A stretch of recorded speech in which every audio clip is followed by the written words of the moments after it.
Добре дошли в научното шоу на частно основно училище Куест. Аз съм госпожа Брани, а днес мен е Борис Чи, 7 клас. Борис тази година спечели първа награда в състезанието Science Me Up, затова очаквам да прави експериментите сам. Днес ще направим слонска паста.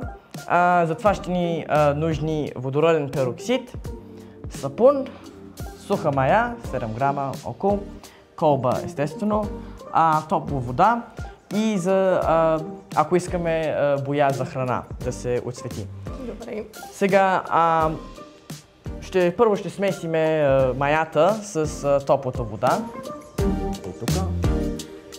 Добре, аз ще я сескирам и ще я разбъркам. Топло е да се активира маята по-лесно. Добре. Сапуна пък служи за направяне на мехурчета, накрая ще видите какво ще стане. И водородния пероксид сега ще наливаме в колбата.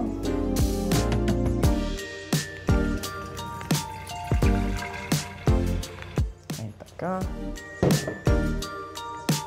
Сапуна малко количество, не ни трябва толкова много.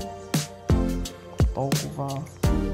И сега хранителната боя за отцветител.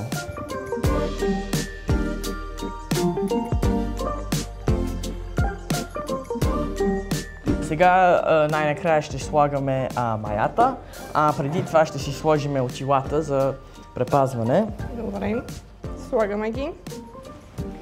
И да видим какво ще стане. Да видим.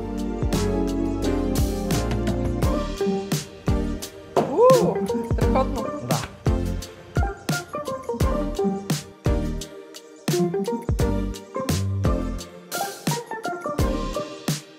Виждам и малко пара да излиза. Да, очевидно много е топло, че има пара. Такава реакция се казва ексотермична, отдава топлина. Сега ще обясня как работи тази реакция.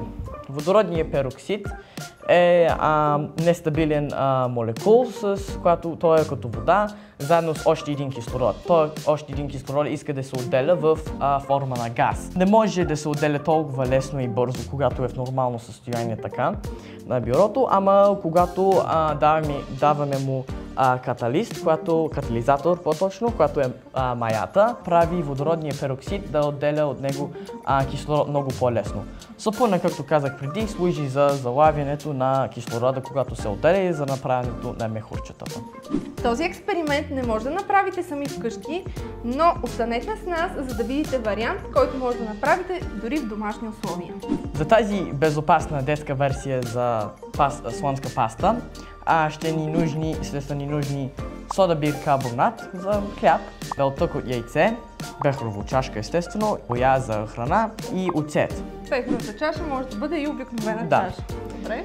Сега, първо ще слагаме белтъка вътре. Добре. И сега бикарбоната. Белтъкът служи за пак мехурчетата и да ги залавя. Но този път гъста е малко по-особен. Добре, аз много ще поразбъркам. И сега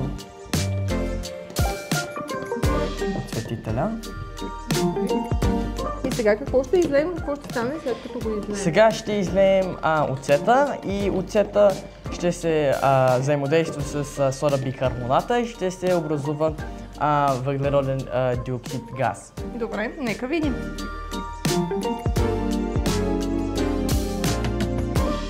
И ето, образува се мехурчетата, която с газта, която е заловен от белтъка, яйцевото белтък.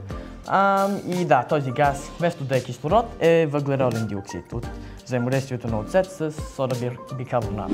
Това беше всичко от нас. Ще се видим в следващия епизод.